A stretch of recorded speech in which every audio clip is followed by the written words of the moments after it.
கனா காணும் காலங்கள் காலேஜ் வந்துச்சு விஜய் டிவியில். Okay, அதில் வந்து main role. Main role. Okay. ஆமாம், ஃபேக்ட் டெஸ்ட் ஷூட் எல்லாம் போனேன், எல்லாம் நல்லா இருந்தது. பட் நான் 14ல் யூஎஸ் போயிருந்தேன். 2015லேருந்து ஒர்க் பண்ண ஆரம்பித்தேன். அப்போ வந்து ரொம்ப கஷ்டமாக இருக்கும். ஏன்னா நான் கரெக்டாக அந்த வேலை சேர்ந்த ஒரு 2 நாளுக்கு அப்புறம் தெரிஞ்சது நான் வந்து ப்ரெக்னெண்ட்டாக இருக்கேன் அப்படின்னு சொல்லிட்டு. அதுக்கப்புறம் ஒரு கேர்ளோட லைஃப் வந்து depends on the in-laws and husband. பிறந்தக்கப்புறம் ஒரு 5 monthsக்கு it was very challenging. So financial ஸ்டெபிலிட்டிக்கோசரம் தான் ஒரு 9 to 5 ஜாப் அப்படின்னு போயிருந்தேன். ஸ்டில் அவ என்கிட்ட வரவே மாட்டா. ஸோ அதனால் எனக்கு வந்து ரொம்ப கஷ்டமாயிடுச்சு. அப்போ வந்து சொன்னேன் என்னோட ஹஸ்பண்ட் கிட்ட, போகிறோன்னு நினைக்கிறேன் ஓடினது. அப்போ பேப்பர் போட்டது தான், திரும்பி பார்க்கல. I'm so happy. I've never seen people like you because USலேருந்து ஸ்டூடெண்ட்டோட அரங்கேற்றம்காக யாருங்க வருவாங்க? ஐ மீன் லைக் என்னன்னு சொல்கிறது, சோஷியல் மீடியாவில் ஒரு மாதிரி நிறைய நெகட்டிவ்லாம் பார்க்கும்போது நிறைய நல்ல மனிதர்கள் பார்க்குறது ரொம்ப கஷ்டமாக இருக்குது அப்படின்ற மாதிரி தான் இருக்குது. சீரியஸ்லி அதுக்கே ஒரு தனி பாராட்டுகள். தேங்க்யூ. இல்லை, அவங்க வீட்டிலையும் சரி, அந்த ஸ்டூடெண்ட்டும் சரி ரொம்ப டெடிக்கேட்டட். அந்த மாதிரி அவங்களும் யூஎஸ்லாம் இருக்காங்க, அட்லாண்டான ஒரு இடத்துல. ஸோ அதனால அவங்க எல்லாரும் இங்கே வந்து பார்க்கணும், ஆடுறத பார்க்கணும் அப்படின்னு சொல்லிட்டு எனக்கும் ஒரு ஆப்பர்ச்சுனிட்டியாக இருந்தது. என்னோட மண்ணுக்கு திருப்பி வந்து இந்த நான் கற்றுக்கிட்ட கலை இங்கேயே வந்து, இன்ஃபேக்ட் இன்னொரு கோயின்சிடென்ஸ் என்னன்னா, நான் சலங்கு பூஜை பண்ண அதே சபால தான் வந்து அரங்கேற்றமும் நடக்குது. அது அப்படியே கோயின்சிடென்ஸாக அமைஞ்சிடுது. ஸோ அதனால வந்து எனக்கு ரொம்ப ஒரு ஹாப்பியான மொமெண்ட் இது, to share with my parents in my birth city. எவ்வளோ வருஷம் கழிச்சு வரீங்க சென்னைக்கு? இல்லை, நான் அடிக்கடி ட்ராவல் பண்ணுவேன். பட் இந்த ட்ராவல் வந்து நான் இன்ஃபேக்ட் என்னோட குழந்தைங்கள்லாம் யூஎஸ்ல தான் விட்டு வந்திருக்கேன். ஸோ அதனால வந்து அதுவே ஒரு you know half of your heart is there. So டக்குன்னு முடிச்சுட்டு எப்போ கிளம்பணும். ஆமாம். அண்ட் அதான் நான் சொன்னேன்ல, நம்ம என்னதான் வந்து ஒரு குறிக்கோள் இருந்தாலும் அந்த எப்படி நம்ம வாழ்க்கை நம்ம கூட்டிட்டு போறது அப்படின்னு அந்த விஷயத்துல தான் என்னோட ஹஸ்பண்ட் அண்ட் இன்லாஸ் என்னை வந்து கல்யாணத்துக்கு முன்னாடி வரைக்கும் எங்கள் அப்பா அம்மா சப்போர்ட் பண்ணாங்க. பிகாஸ் நான் அவங்க பொண்ணு, அவங்க சப்போர்ட் பண்ணணும்னு டெஃபினட்டாக அபவ் அண்ட் பியாண்ட் சப்போர்ட் பண்ணாங்க.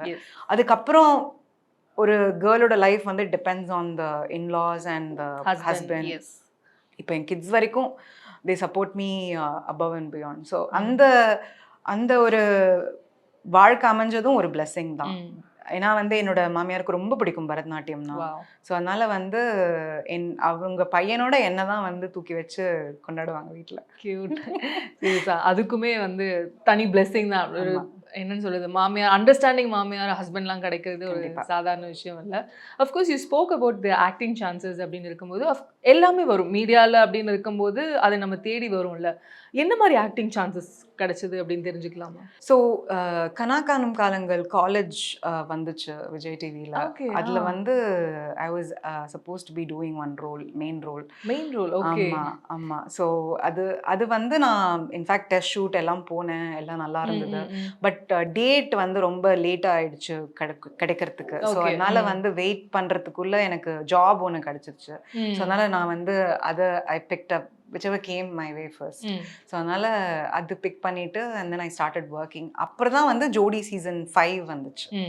ஸோ ஐ தாட் ஒர்க் பண்ணிகிட்டே இது பண்ணலாம் அப்படின்னு சொல்லிட்டு, டான்ஸாக இருக்குது அப்படின்னு சொல்லிட்டு நான் அதை ஜாய்ஃபுல்லாக பண்ணேன் அந்த சீசன். ஆமாம். எஸ் அஃப்கோர்ஸ் இந்த ஜேர்னி அதுக்கப்புறம் சின்ன வயசுலேருந்து ஆசைகள் அப்படின்ட்டுலாம் இருந்தாலுமே த ட்ரான்சிஷன் அப்படின்னு ஒன்று இருக்குல்ல, as in moving out of your city அப்படின்ற ஒரு பக்கம் இருந்தாலுமே நீங்கள் girl like moving out of your ஃபேமிலியே வந்து ஒரு தனி அது வார்த்தைகளால் சொல்லவும் முடியாது. Of course they are there for us அப்படின்னு இருந்தாலுமே நம்ம we are just moving out of our family அப்படின்ற ஒரு இது இருக்கும்ல, அது வேறு ஊருக்கே போகிற அளவுக்கு இருக்குது. Mentally how did you take this? So I should thank my mom for that. She is very mentally strong. அது காமிச்சிக்க மாட்டாங்க, பட் ஆனால் I know she is a very strong women. So என்னை பொறுத்த வரைக்கும் I like challenges and I think change is the only thing நம்ம லைஃப்பில் வந்து வந்துக்கிட்டே இருக்கும். அது வந்து அது சேஞ்ச் எப்போ எதுவுமே நடக்காமல் கான்ஸ்டண்ட்டாக இருக்கும், அப்போ வந்து லைஃபே இன்ட்ரெஸ்டிங்காக இருக்காது. உங்களுக்கு ஒரு மாதிரி மோனோட்டோனஸ் ஆகிடும், போர் அடிச்சு போயிடும். ஸோ அதனால் வந்து ஐ வாஸ் நாட் அப்செட். நான் வந்து யூஎஸ் போகிறேனே அப்படின்ற ஒரு அப்செட்டாகவும் இல்லை. அதே மாதிரி நம்ம இவ்வளோ வருஷம் இங்கே இருந்துட்டோம், அங்கே போய் என்ன பண்ண போகிறோம் அப்படின்ற ஒரு யோசனையும் இல்லை. பார்த்துக்கலாம் நம்ம கையில ஒரு கலை இருக்கு, படிப்பு இருக்கு. ஸோ அதனால எங்க போனாலும் நம்ம சர்வைவ் ஆவோம் அப்படின்ற ஒரு கான்ஃபிடன்ஸ் இருந்தது. அண்ட் அதுக்கேத்த மாதிரி my husband was very supportive and still supportive to the point. So அதனால அந்த மாதிரி is more like a friend தான். அவர் வந்து நான் என்ன பண்ணணும், ஒரு ஸ்டெப் எடுக்கணும் அப்படின்னா கூட வந்து அவர்கிட்ட கன்சல்ட் பண்ணாம பண்றது இல்ல. இஸ் அவ்வளோ சப்போர்ட்டிவ். யா. ஸோ அஃப்கோர்ஸ் உங்கள் ட்ரீம்ஸ் நோக்கி ஓடிட்டு இருக்கும்போது உங்கள் லைஃப்பில் கிடைச்ச கிஃப்ட் அப்படின்னா உங்கள் குழந்தைங்க அப்படின்னு இருக்கும்போது அந்த ட்ரான்சிஷனும் ஒரு கேர்ளுக்கு வந்து வெரி வெரி அது க்ரூஷல் விட வார்த்தைகளால் சொல்ல முடியாதுல்ல. இன்னொன்று அது அஃப்கோர்ஸ் ரெஸ்பான்சிபிலிட்டி அதெல்லாம் ஒரு பக்கம் இருந்தாலுமே சம்டைம்ஸ் வந்து இட்ஸ் மித்துன்னு சொல்லலாம். லைக் விமெனுக்கு வந்து ஃபேமிலியை பார்த்துக்கிறது, குழந்தைங்கள பார்த்துக்கிறது மட்டும் இல்லை, you have to go for your dreams also அப்படின்ட்டு நீங்கள் ஒரு லிவிங் எக்ஸாம்பிளாக இருக்கீங்க. ஸோ அஃப்கோர்ஸ் குழந்தை பிறந்த டைம் அப்படின்னு ஒன்று இருக்கும்ல. ஸோ எனக்கு ஃபர்ஸ்ட் ஆஃப் ஆல் 2 பொண்ணு பசங்க. ஒன்று மாயான்னு பேர், பெரிய பொண்ணு பேர். அவள் இப்போ she's going to turn 7. And சின்ன பொண்ணு பேர் ஜாரா, அவளுக்கு 3 இயர்ஸ் ஆகுது. ஸோ நான் 14ல் யூஎஸ் போயிருந்தேன். 2015லேருந்து ஒர்க் பண்ண ஆரம்பித்தேன். அண்ட் அப்போ வந்து பார்த்தீங்கன்னா டான்ஸ் கிளாஸ் அண்ட் ஒர்க் மட்டும்தான் இருந்தது. ஸோ கரெக்ட் ஜாலியாக இருந்தது. அந்த கமிட்மெண்ட் வீட்டுக்கு சமைக்கணும் அந்த இதெல்லாம் இல்லை. ஸோ ஒரு ஹனிமூன் பீரியடில் தான் இருந்தோம் நானே என் ஹஸ்பண்டும் 4 இயர்ஸ்க்கு. அதுக்கப்புறம் சரி நம்ம வந்து இட்ஸ் டைம், நம்ம வந்து குழந்தைக்கு பிளான் பண்ணலாம் அப்படின்னு சொல்லிட்டு ஃபஸ்ட்டு மாயா பிறந்தாங்க. அப்போ வந்து நான் நியூயார்க்கில் வேறு ஒர்க் பண்ணியிருந்தேன். ஸோ இட்ஸ் ட்ராவல், நியூ ஜெர்சிலேருந்து நியூயார்க் ஒரு 1 hour ட்ராவல் பண்ணி போகணும். ட்ரெயினில் தான் போனோம். அண்ட் அப்போ வந்து ரொம்ப கஷ்டமாக இருக்கும். ஏன்னா நான் கரெக்டாக அந்த வேலை சேர்ந்த ஒரு 2 நாளுக்கு அப்புறம் தெரிஞ்சது நான் வந்து ப்ரெக்னெண்ட்டாக இருக்கேன் அப்படின்னு சொல்லிட்டு. ஸோ நான் வந்து ரொம்ப என்தூசியாஸ்டிக்காக அந்த வேலையில் சேர்ந்தேன். பிகாஸ் நியூயார்க் அப்படின்றது வந்து it's everyone's dream to work New York சிட்டியில். ஸோ அதனால் சரி நம்ம வந்து ஜாலியாக இருக்கலாம், கொஞ்ச நாள் வந்து we will have nice travel time, நிறைய கேர்ள் ஃப்ரெண்ட்ஸ் சேர்த்துக்கலாம் அப்படின்லாம் பிளான் பண்ணியிருந்த போது தான் அந்த ஒரு சடன் நியூஸ் வந்தது. But I was happy. But அந்த கம்யூட்லேருந்து ஏன்னா அப்போ work, pregnancy and my dance classes. So 3 things I had to handle simultaneously. அதனால வந்து கொஞ்சம் டயரிங்காக தான் இருந்தது.